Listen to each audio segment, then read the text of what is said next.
नमस्कार, आयुष मंत्र में आपका स्वागत है। जैसा कि मैंने आपसे बताया था कि जब भी कोई नई इको ट्रैवल करूंगा तो आपको ज़रूर दिखाऊंगा।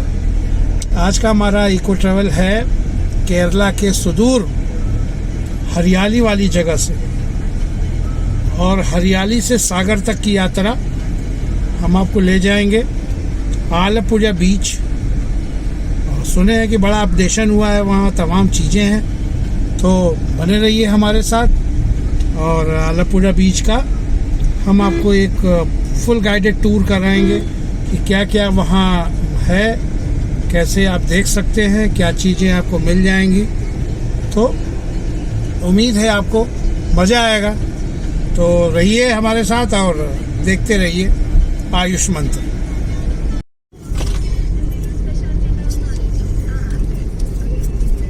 अब जब हम हैं आलपुझा की तरफ घूम गए हैं, और ये रास्ता हमें सीधे जो है आलपुझा की तरफ ले जाता है। और आप देख सकते हैं जब समुद्र करीब आने लगता है ना, तो एक आपको समुद्र का एक खालीपन, एक सूनापन नज़र आता है आसमान में, तो वो दिखाई देना शुरू हो चुका है। फिर भी अभी यहाँ से करीब करीब 15 किलोमीटर दूर है समुद्र, माने आलपुझा बीच जो है। ये केरला के धान का सबसे बड़ा उत्पादक क्षेत्र है। धान जो है केरला के यही होता है। ये ब्लैक वाटर, जो बैक वाटर है समुद्र का, वो एरिया आता है, यहाँ लगता है। और ये कुट्टनाड है। कुट्टनाड कहा जाता है कि इंडिया का रोम का भी एरिया, इंडिया का रोम जो है इसे कहा जाता है। देखते होंगे साइड में जो आप देख रहे हैं, ये दाहिनी साइड में ये बैक वाटर है, और बाईं साइड में भी बैक वाटर है, ये आप देखिए। और शहने शहने हमारी गाड़ी, हम पहुंच रहे हैं बीच के करीब, और मज़ा आ रहा है। दोनों तरफ बहुत खूबसूरत दृश्य, नारियल के पेड़, और देखिए अब आपको नज़र आना शुरू हो गया होगा, ये समुद्र का बैक वाटर है। जब हाई टाइड होता है समुद्र में तो बैक वाटर बाहर बहुत दूर तक चला जाता है। तो केरला का ये एरिया जो है अरब सागर का करीब करीब ये बैक वाटर है। ये देख सकते हैं कुट्टनाड, जो बहुत खूबसूरत जगह है केरला की।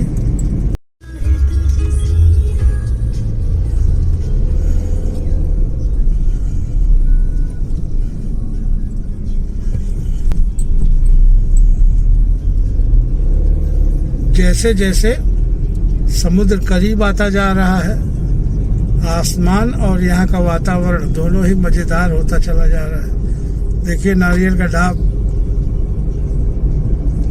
पीजिए, नारियलों का मज़ा लीजिए, नारियल का दर्शन करते हुए आगे बढ़िए।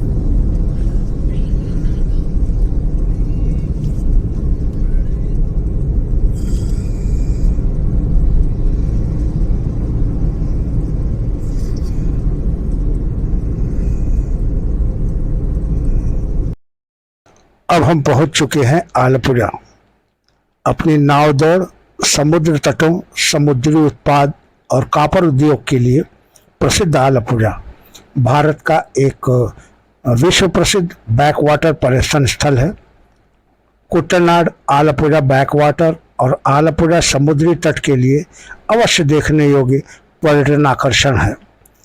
नहर और जलमार्गों के नेटवर्क के कारण पूर्व का वेनिस के नाम से भी प्रसिद्ध है।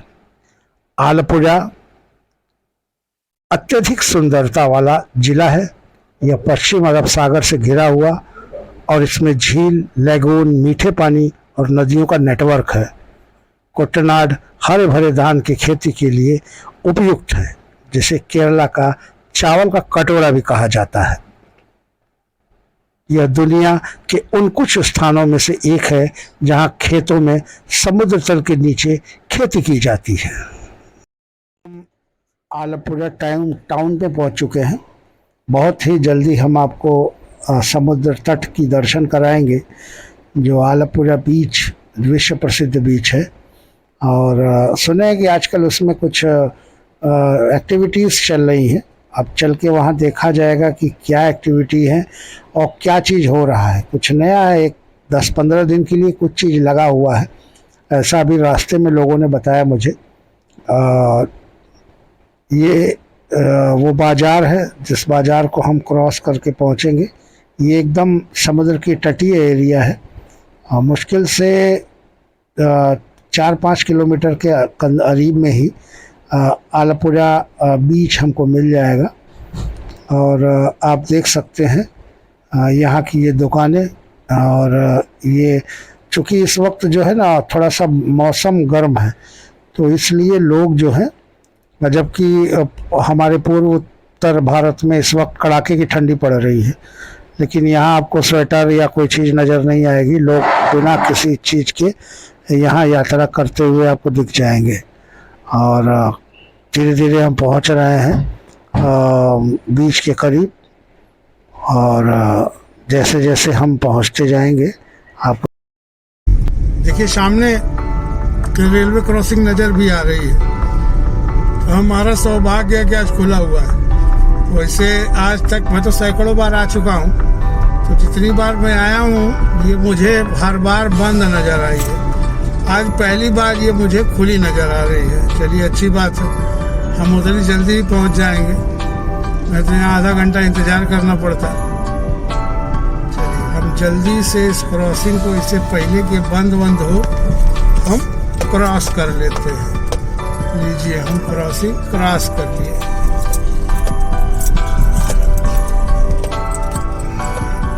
ये आलपुरा रेलवे स्टेशन था सामने।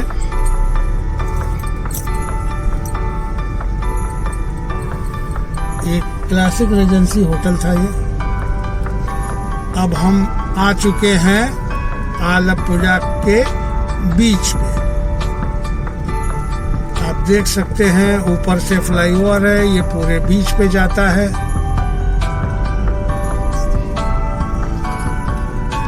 कुछ लगा हुआ पोस्टर बड़ा तगड़ा है, चूंकि मलयालम में लिखा है, हमको आता नहीं है पढ़ना, लेकिन फिर भी कुछ हिलता डुलता पोस्टर नजर आ रहा है, कुछ जैसे मेला वेला लगा है, लग रहा है।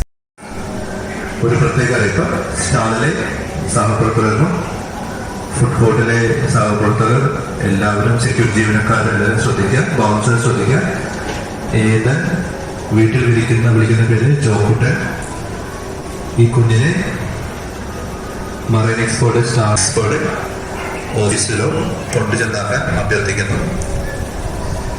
ഏത് पूरे बीच पे बहुत भयंकर झांकी लगी हुई है, और ये एक तरीके की प्रदर्शनी है जिसमें वाइल्ड लाइफ के बारे में भी बताया गया है पूरा, कि पहले के समय में जो हमारे जानवर थे उनकी आवाज़ कैसी थी, वो कैसे मूवमेंट करते थे।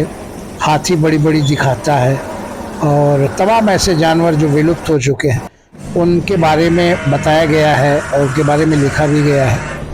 वाइल्ड लाइफ की पूरी एक बड़ा लंबा चौड़ा श्रृंखला है यहाँ, जो देखने के लिए है, ताकि हमारे आगे वाले जो जनरेशन हैं उनको पता चल सके कि ऐसी ऐसी हमारी पृथ्वी किसी ज़माने में रहा करती थी, इतने हरे भरे जंगल थे और ये सारी चीज़ें, और वो जानवर के आवाज़ कैसी होती थी, उनके साउंड कैसे प्रोड्यूस करते थे, उसके बारे में भी मूवमेंट एंड साउंड दोनों को बखूबी दर्शाया गया है। और बढ़िया, बहुत ही अच्छा ऐसा होना चाहिए, और हर डिविज़नल हेड पर इस तरह की प्रदर्शनी लगनी चाहिए, छोटे जगहों पर भी, ताकि वहाँ के बच्चे और वहाँ के लोग इसको जान सकें, समझ सकें कि हमारी पृथ्वी कैसी थी और उसमें कौन कौन से जानवर रहा करते थे। और आज के इस भागा दौड़ी के परिप्रेक्ष्य में वो सारी चीज़ें विलुप्त होती चली जा रही हैं, और इस तरह की कोई चीज़ भी नहीं है। ये एक अच्छी पहल है, और उम्मीद है देखते रहिए, आपको पसंद आएगी।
जैसा कि मैंने आपको बताया था कि कोई मेला लगा है या कोई चीज़ लगी है, ऐसा लोगों ने मुझे बताया।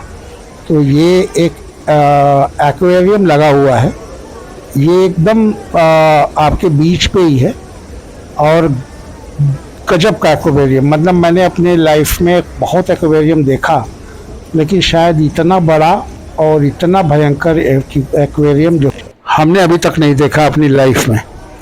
गजब की छोटी छोटी इतनी मछलियाँ, इतनी वैरायटी है मछलियों की कि मैं आप सभी लोगों को सजेस्ट करूँगा कि इस 20 दिन के अंदर अगर आप केरला की यात्रा कर रहे हैं तो आप कभी इसको मिस मत करिए, क्योंकि जहाँ तक मेरी जानकारी है दुबई में मुझे अंदाज है ऐसा एक एक्वेरियम है, लेकिन इंडिया में तो नहीं है। और इस तरह की अनुभव कि मछली आपके ऊपर है और आप मछली के नीचे हो जबकि आप पानी में नहीं हो, तो इतना मज़ा आएगा, इतना मज़ा आएगा। और जलीय लाइफ की ज़िंदगी, छोटी छोटी मछलियाँ, बड़ी मछलियाँ कैसे चलती हैं, कैसे तैरती हैं, आपको बहुत ही रोमांच कर देगा। तो मेरे हिसाब से आप लोगों को इसको मस्ट, अगर आप केरला में हैं इस वक्त या आपकी प्लानिंग है 2-4-5 दिन में केरला विजिट करने की, तो ये एक देखने लायक चीज़ है। ये लाइफ में ये मौका बार बार नहीं मिलता और बहुत ही लिमिटेड टाइम में ही मिलता है। तो यदि आप इस जगह पर हैं तो आपको ज़रूर कहूँगा कि आप देख लें। अब हम बाहर आ चुके हैं, इस चूँकि तट पे ही लगा हुआ था ये जो मेला है, और हम वाइल्ड लाइफ की पूरी दिखाया गया। उसके बाद बच्चों को खेलने के लिए और ये सारी चीज़ें हैं, ये पहले नहीं थी, इधर अभी लगी हुई है ये। अब हम आ चुके हैं वो आलपुरा बीच में।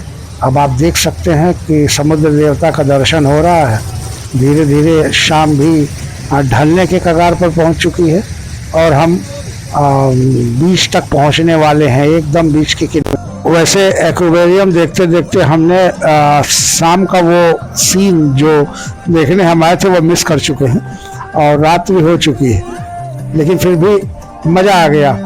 आपको मैं दिखाऊं बाहर से, ये उसका एंट्री गेट है, उस वाइल्ड लाइफ का एंट्री गेट है। बहुत बढ़िया मज़ेदार यात्रा थी और बहुत कुछ देखने को, बहुत कुछ समझने को मिला। उम्मीद है कि आपको भी बहुत हद तक मछली देख के, बीच देख के बड़ा आनंद आया होगा। और ये जो लगा हुआ है ये करीब करीब अभी 2-3 महीने और यहाँ चलेंगे। यदि आप में से कोई भी केरला विजिट कर रहा है, मैं आपको ये सलाह दूंगा कि आलपुरा बीच पे, मेन बीच पे जो है ये मछली का ये इतना बड़ा एक्वेरियम है जो कि विभिन्न प्रकार के, समुद्र में लगभग जितनी मछलियाँ मिल सकती हैं और जितनी मछलियों को, समुद्र तो अनंत है लेकिन फिर भी जितनी मछलियों को ट्रांसपोर्ट करके उस मौसम में दिखाया जा सकता है, आपको रखा जा सकता है। बड़ी मेहनत किया था, करीब 150 रुपये इसका टिकट था, बहुत कम टिकट है।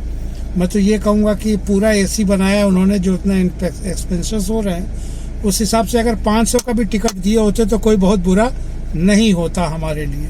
लेकिन फिर भी बहुत आनंद आया, इतना आनंद आया कि हमने जो है सनसेट थोड़ा सा मिस किया। चलिए, फिर भी बहुत मज़ा आया। अगर आप में से कोई भी केरला विज़िट कर रहा है तो आपको मैं सलाह दूंगा कि ज़रूर देखिए, अपने बच्चों को दिखाइए, बहुत यूनिक चीज़ है। और ये हम अपने आसपास ऐसा मछलियों को जीता जागता इस तरह से हम नहीं देख पाते हैं। हम अपने घर में एक्वेरियम में रखते हैं तो छोटा मोटा 2, 4, 5, 10 मछलियाँ रहती हैं।